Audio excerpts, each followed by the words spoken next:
ನಮಸ್ಕಾರ ಸ್ನೇಹಿತರೆ, ಎಲ್ಲರಿಗೂ ನನ್ನ ಪ್ರೀತಿಯ ನಮಸ್ಕಾರಗಳು. ನಮ್ಮ ಚಾನಲ್ಗೆ ಸ್ವಾಗತ. ಇಂದಿನ ಜುಲೈ 8ರ ಟಾಪ್ 10 ಪ್ರಮುಖ ಸುದ್ದಿಗಳನ್ನು ಒಂದೊಂದಾಗಿ ನೋಡೋಣ. ರಾಜಕೀಯ, ಸಿನಿಮಾ, ಮಳೆ, ನ್ಯಾಯಾಲಯ ಹಾಗೂ ರಾಜ್ಯದ ಪ್ರಮುಖ ಬೆಳವಣಿಗೆಗಳ ಸಂಪೂರ್ಣ ಮಾಹಿತಿಯನ್ನು ಈ ವಿಡಿಯೋದಲ್ಲಿ ತಿಳಿಯೋಣ. ಬನ್ನಿ, ವಿಡಿಯೋವನ್ನು ಕೊನೆವರೆಗೂ ನೋಡಿ. ನಮ್ಮ ಚಾನಲನ್ನು ಸಬ್ಸ್ಕ್ರೈಬ್ ಮಾಡಿ, ಕಾಮೆಂಟ್ ಮಾಡಿ.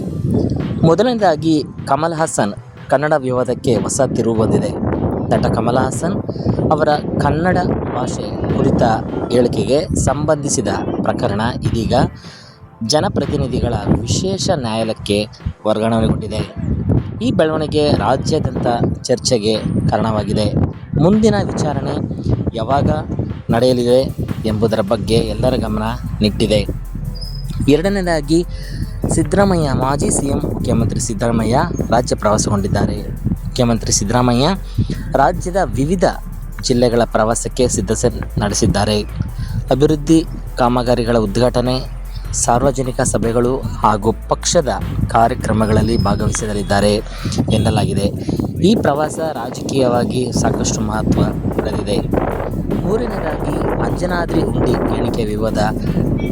ಕೊಪ್ಪಳದ ಅಂಜನಾದ್ರಿ ದೇವಸ್ಥಾನದ ಹುಂಡಿ ಎಣಿಕೆ ಬಗ್ಗೆ 4 ದಿನಗಳ ನಂತರ ಪ್ರಕಟಣೆ ಹೊರಬಂದಿರುವುದು ಹಲವು ಪ್ರಶ್ನೆಗಳನ್ನು ಹುಟ್ಟುಹಾಕಿದೆ. ಈ ವಿಚಾರಕ್ಕೆ ಸಂಬಂಧಿಸಿದಂತೆ ಪಾರದರ್ಶಕತೆ ಬಗ್ಗೆ ಸಾರ್ವಜನಿಕರು ಚರ್ಚೆ ನಡೆಸುತ್ತಿದ್ದಾರೆ. 4ನೇದಾಗಿ, ತುಂಗಭದ್ರಾ ನದಿ ಉಕ್ಕಿ ಹರಿವು. ಮಲೆನಾಡು ಭಾಗದಲ್ಲಿ ಭಾರೀ ಮಳೆಯ ಹಿನ್ನೆಲೆ ತುಂಗಭದ್ರಾ ನದಿ ತುಂಬಿ ಹರಿಯುತ್ತಿದೆ. ಹಲವೆಡೆ ನದಿ ತೀರದ ಪ್ರದೇಶಗಳು ಜಲಾವೃತವಾಗಿದ್ದು, ಜನರಿಗೆ ಎಚ್ಚರಿಕೆಯಿಂದ ಇರಲು ಅಧಿಕಾರಿಗಳು ಸೂಚನೆ ನೀಡಿದ್ದಾರೆ. 5ನೇದಾಗಿ, ಬೆಳಗಾವಿಯಲ್ಲಿ ಮಳೆ, ಶಾಲೆಗಳಿಗೆ ರಜೆ. ಧಾರಾಕಾರ ಮಳೆಯ ಕಾರಣ ಬೆಳಗಾವಿ ಜಿಲ್ಲೆಯ ಹಲವು ತಾಲೂಕುಗಳಲ್ಲಿ ಶಾಲೆ, ಕಾಲೇಜು ಹಾಗೂ ಅಂಗನವಾಡಿಗಳಿಗೆ ಜಿಲ್ಲಾಡಳಿತ ರಜೆ ಘೋಷಿಸಲಾಗಿದೆ. ಪೋಷಕರು ಮತ್ತು ವಿದ್ಯಾರ್ಥಿಗಳು ಅಧಿಕೃತ ಪ್ರಕಟಣೆಗಳನ್ನು ಗಮನಿಸುವಂತೆ ಸೂಚಿಸಲಾಗಿದೆ. 6ನೇದಾಗಿ, ಗೋಲ್ಡನ್ ಸ್ಟಾರ್ ಗಣೇಶ್ ಅವರ ಅಭಿನಯದ ಪಿನಾಕ ಟೀಸರ್ ಬಿಡುಗಡೆಯಾಗಿದೆ. ಗೋಲ್ಡನ್ ಸ್ಟಾರ್ ಗಣೇಶ್ ಅಭಿನಯದ ಪಿನಾಕ ಚಿತ್ರದ ಟೀಸರ್ ಬಿಡುಗಡೆಯಾಗಿದ್ದು, ಅಭಿಮಾನಿಗಳಿಂದ ಉತ್ತಮ ಪ್ರತಿಕ್ರಿಯೆ ವ್ಯಕ್ತವಾಗಿದೆ.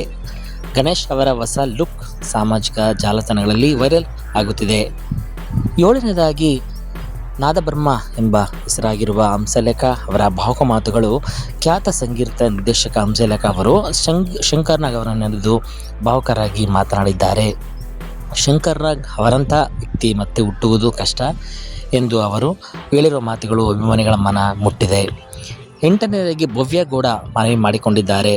ಕನ್ನಡಧಾರವಿಯ ಖ್ಯಾತಿಯ ನಟಿ ಭವ್ಯ ಗೌಡ ಅಭಿಮಾನಿಗಳಿಗೆ ವಿಶೇಷ ಮನವಿ ಮಾಡಿದ್ದಾರೆ. ಮನೆಗೆ ಅನಿಶ್ಚಿತವಾಗಿ ಬರುವುದನ್ನು ತಪ್ಪಿಸಿ ಎಂದು ವಿನಂತಿಸಿಕೊಂಡಿದ್ದು, ಅವರ ಹೇಳಿಕೆ ಸಾಮಾಜಿಕ ಜಾಲತಾಣಗಳಲ್ಲಿ ವೈರಲ್ ಆಗಿದೆ. 9ನೇದಾಗಿ, ಪ್ರಕಾಶ್ ರಾಜ್ ಖ್ಯಾತ ನಟ ಪ್ರಕಾಶ್ ರಾಜ್ ಹೇಳಿಕೆ. ನಟ ಪ್ರಕಾಶ್ ರಾಜ್ ಅವರ ಧರ್ಮ, ದೇವರು ಹಾಗೂ ಸಮಾಜದ ಕುರಿತು ನೀಡಿರುವ ಹೇಳಿಕೆ ಮತ್ತೆ ಚರ್ಚೆಗೆ ಕಾರಣವಾಗಿದೆ. ಅವರ ಅಭಿಪ್ರಾಯಕ್ಕೆ ಪರ ವಿರೋಧ ಚರ್ಚೆಗಳು ಮುಂದುವರೆದಿದೆ. 10ನೇದಾಗಿ, ರೇಣುಕಾಸ್ವಾಮಿ ಪ್ರಕರಣದ ಹೊಸ ಬೆಳವಣಿಗೆ ಬಂದಿದೆ. ರೇಣುಕಾಸ್ವಾಮಿ ಪ್ರಕರಣದಲ್ಲಿ ಸಾಕ್ಷಿದಾರನಿಗೆ ಬೆದರಿಕೆ ಹಾಕಿದ ಆರೋಪದ ವಿಚಾರ ಮತ್ತೆ ಸುದ್ದಿಯಾಗಿದೆ. ತನಿಖೆ ಮುಂದುವರೆದಿದ್ದು, ಪ್ರಕರಣದ ಪ್ರತಿಯೊಂದು ಬೆಳವಣಿಗೆಯ ಮೇಲೂ ರಾಜ್ಯದ ಗಮನ ನೆಟ್ಟಿದೆ. ಇವು ಇಂದಿನ ಟಾಪ್ 10 ಪ್ರಮುಖ ಸುದ್ದಿಗಳು. ಈ ಸುದ್ದಿಗಳ ಬಗ್ಗೆ ನಿಮ್ಮ ಅಭಿಪ್ರಾಯಗಳೇನು ಕಾಮೆಂಟ್ನಲ್ಲಿ ತಿಳಿಸಿ. ವಿಡಿಯೋ ಇಷ್ಟವಾದರೆ ಲೈಕ್ ಮಾಡಿ, ನಿಮ್ಮ ಸ್ನೇಹಿತರೊಂದಿಗೆ ಹಂಚಿಕೊಳ್ಳಿ ಮತ್ತು ನಮ್ಮ ಚಾನಲನ್ನು ಸಬ್ಸ್ಕ್ರೈಬ್ ಮಾಡಿ. ಇಂತಹ ತಾಜಾ ಕನ್ನಡ ಸುದ್ದಿಗಳಿಗಾಗಿ ನಮ್ಮೊಂದಿಗೆ ಇರಿ. ಧನ್ಯವಾದಗಳು ಸ್ನೇಹಿತರೆ.